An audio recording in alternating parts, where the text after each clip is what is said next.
D'abord, à l'échelle continentale, nous devons sans doute accentuer la lutte contre le terrorisme avec le soutien des pays et institutions partenaires.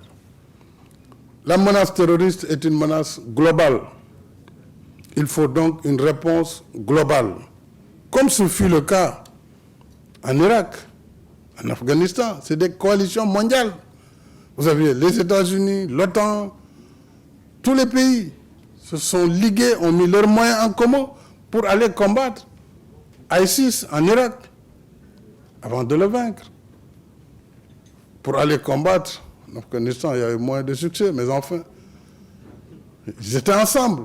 Pourquoi, quand il s'agit du Sahel, il n'y a eu que les Africains et quelques pays, d'abord la France, qu'il faut féliciter et saluer son geste.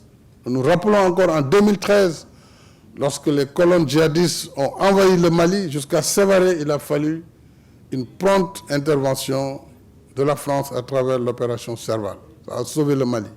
Ça aussi, on ne doit pas l'oublier, c'est l'histoire. La France l'a fait avec les pays africains. Nous sommes allés avant mandat dans ce qui fut la MISMA, mission de solidarité, mission internationale de solidarité pour le Mali.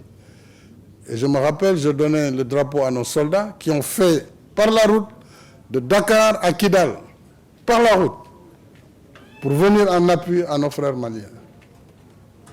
Alors, on a du mal depuis 9 ans à obtenir du Conseil de sécurité un mandat robuste pour la MINUSMA, qui est aujourd'hui la force des casques bleus, un mandat robuste qui permet de faire face au développement du terrorisme. Résultat, aujourd'hui, on parle de Wagner au Mali. Si ce combat avait été fait, je ne pense pas qu'on en serait là. C'est dire simplement qu'il nous faut une réponse globale, que ce soit au Mali, dans le Sahel, dans la zone du lac Tchad, avec Boko Haram, au Nigeria.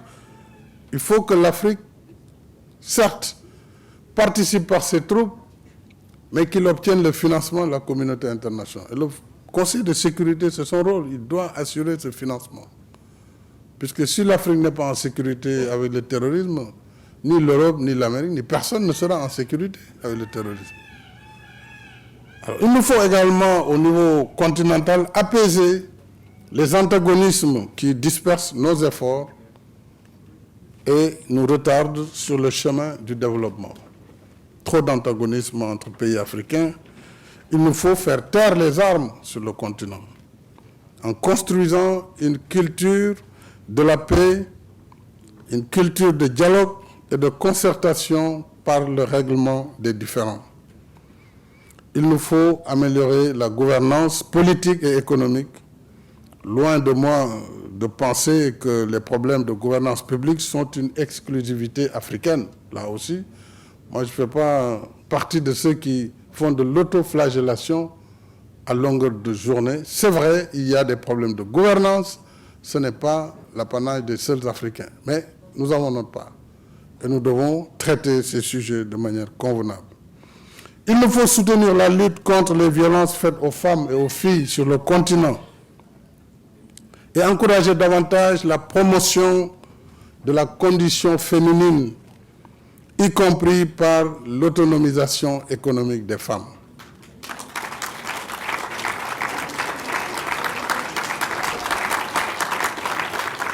J'ai créé une délégation dotée de moyens, dirigée par une jeune dame, Mme Abissei, vous pouvez vous lever.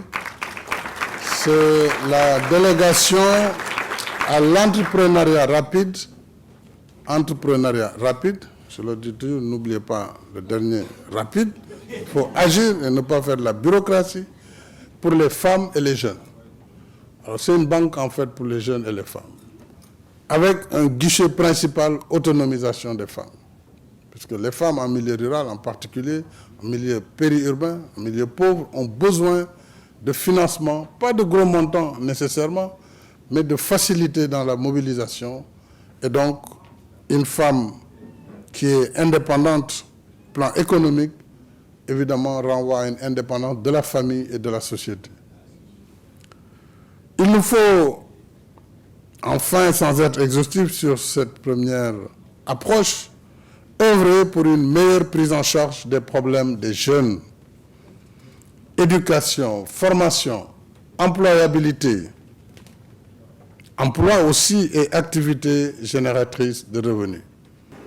Cinquième défi, c'est l'accélération du processus de réallocation des DTS, des droits de tirage spéciaux.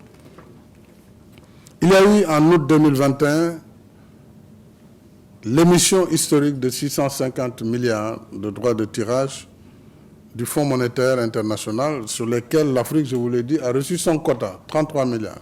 Et l'Afrique subsaharienne, 23 milliards. Du Sahara jusqu'en Afrique du Sud, 23 milliards. Alors, bien sûr, qui ont été consommés immédiatement. Je salue d'ailleurs les pays qui nous ont accompagnés pendant cette Covid. Je salue l'Union européenne, l'Allemagne. Je salue également la France qui nous a accompagnés sur les vaccins, et sur la production et les autres partenaires. Mais c'est dire que c'était une goutte d'eau. Le Sénégal a eu par exemple 467 millions de dollars sur les DTS. Donc le débat pour nous à Paris, c'était de négocier avec les pays riches qui, eux, ont les 600, enfin, tout le reste, 620 et quelques milliards. Et ils n'en ont pas besoin. Parce qu'ils ont d'autres mécanismes.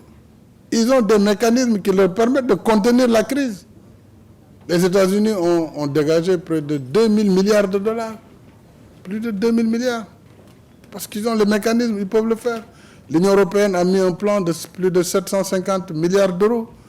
Et la Banque centrale européenne, ils ont ces mécanismes. Si nous avions les mêmes, nous allions les mettre.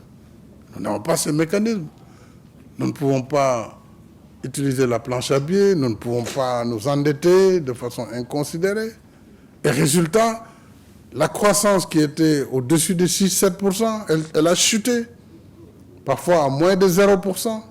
Et pour relancer l'économie, c'est là le problème. On a besoin de fonds pour relancer. Et ce sont ces fonds de relance qu'on souhaitait obtenir avec la réallocation des droits. Ce n'est pas de l'argent cash qu'ils donnent, c'est leurs droits qu'ils nous prêtent, voilà, qu'ils nous prêtent. Donc, ce n'est pas criminel quand même d'emprunter des droits pour quelqu'un qui n'a pas besoin de ça pour vivre. Et qui a d'autres mécanismes. C'est-à-dire, vraiment, c'est comme moi, je vois quelqu'un dans la rue, président, vous pouvez me prêter 10 000 francs, je peux le faire. Vraiment, même s'il ne paye pas, ça ne sera pas un problème pour moi. Parce que j'aurais pu lui donner ça. Mais à la limite, c'est un prêt. Et franchement, moi, je ne sais pas quelle langue il faut parler pour que nos partenaires nous comprennent. Et il y a des pays qui se sont engagés. Mais le problème, c'est que jusqu'à présent, il y a zéro décaissement sur la réallocation. Pour le moment, on a mis 2 mécanismes au Fonds monétaire pour nous donner des guichets où il faudra aller négocier.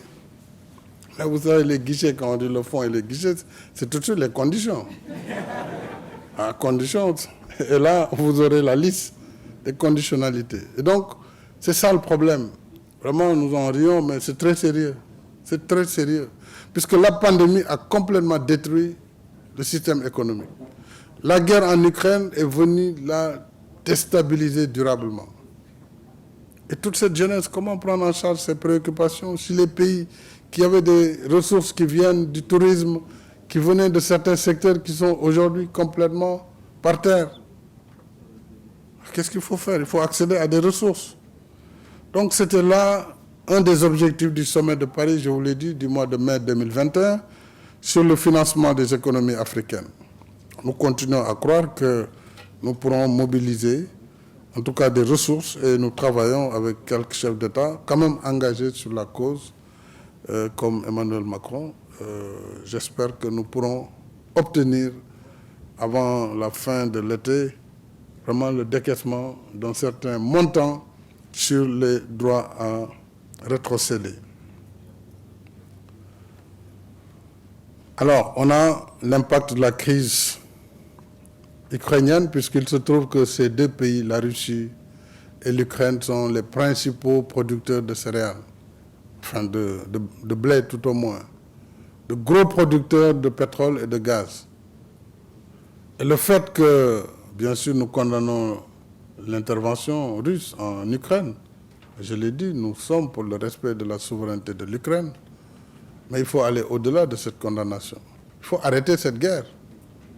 Il faut arrêter cette guerre. Et pour arrêter cette guerre, il faut de la désescalade. Il faut une désescalade. Sinon, qu'est-ce qui va se passer? Les amis de l'Ukraine vont lui donner des armes. Et un jour, peut-être que la Russie aura une mauvaise surprise et par réaction ou par orgueil, elle pourra utiliser des armes que nous ne souhaitons pas. Donc personne n'a intérêt à cette guerre. Il faut au moins qu'on trouve une solution pour que les exportations de céréales puissent continuer. C'est possible dans une guerre.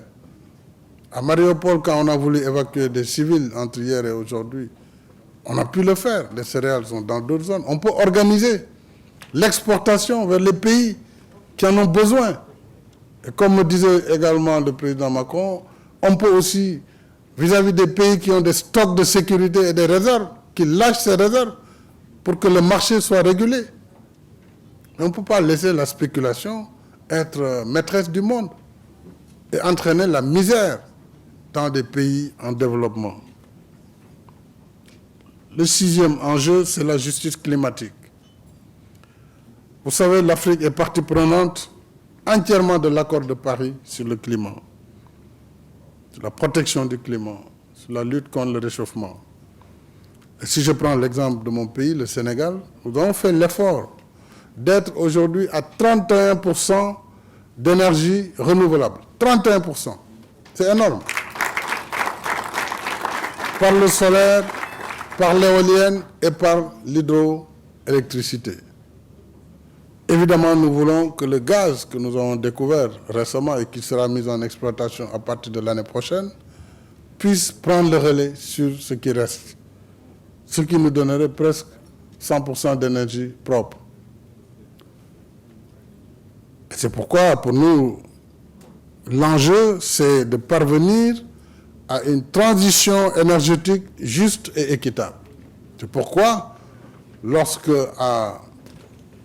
de la COP26 à Glasgow, les pays développés ont dit, bon, le gaz ne va pas être éligible comme énergie de transition. Nous avons dit, non, vous ne pouvez pas nous empêcher d'utiliser les ressources naturelles de nos sous-sols pour assurer notre développement, pendant que nous avons plus de 600 millions d'Africains qui n'ont pas encore accès à l'électricité.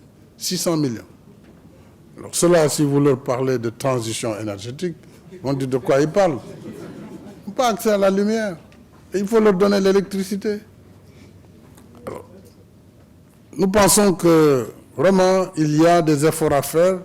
Nous sommes pour le climat, mais nous sommes surtout pour la justice climatique, pour le principe du pollueur-payeur, et évidemment pour que l'accompagnement soit fait pour ces pays qui ne sont pas des pays industrialisés comme les nôtres, mais qui subissent les effets de l'industrialisation, les effets des changements climatiques.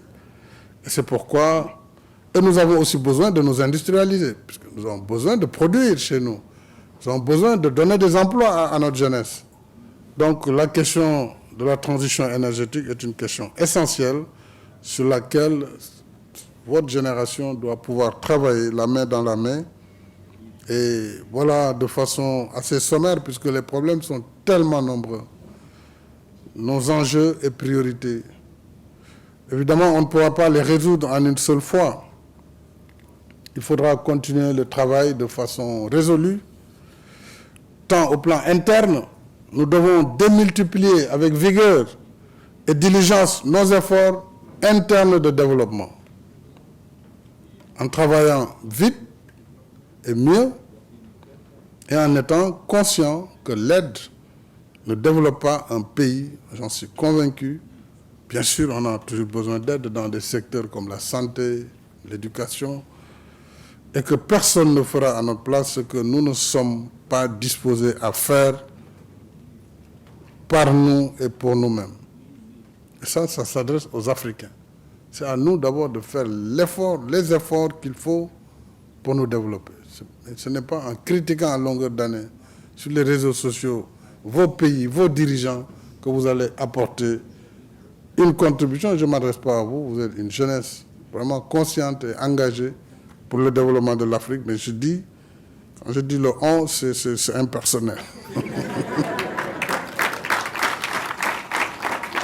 Il nous faut enfin être exigeants dans les négociations des partenariats justes et équitables. Vous savez, on a trouvé des situations en Afrique où les codes, les législations minières, les législations pétrolières ont été conçues au moment où on nous disait qu'il fallait faire la promotion de l'investissement extérieur pour venir faire la recherche. Il fallait tout offrir. Ce qu'on appelle les holiday tax, toute taxe gratuite, venez, voilà, vous explorez, si vous trouvez, vous emmenez, bon, vous laissez un peu, 3% de royalties. Et on s'étonne que les pays soient pauvres. Même sur l'or, produit combien? Nous, on vend cette année 14 tonnes d'or métal. Mais combien revient à l'État en termes de royalties? Ce sont des débats de fond sur le pétrole, sur le gaz. Les législations ne nous favorisent pas. C'est vrai que l'investissement doit être rémunéré. Moi, je suis libéral. Donc, je crois à l'investissement privé. Je crois aussi au fait que cet investissement doit être rémunéré.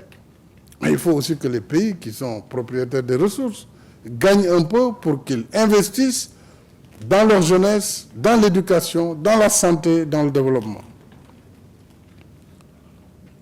Enfin, nous devons embrasser la culture de la gagne et éviter le piège de l'afro-pessimisme et de l'autoflagellation, qui n'est rien d'autre qu'une forme de négation de soi.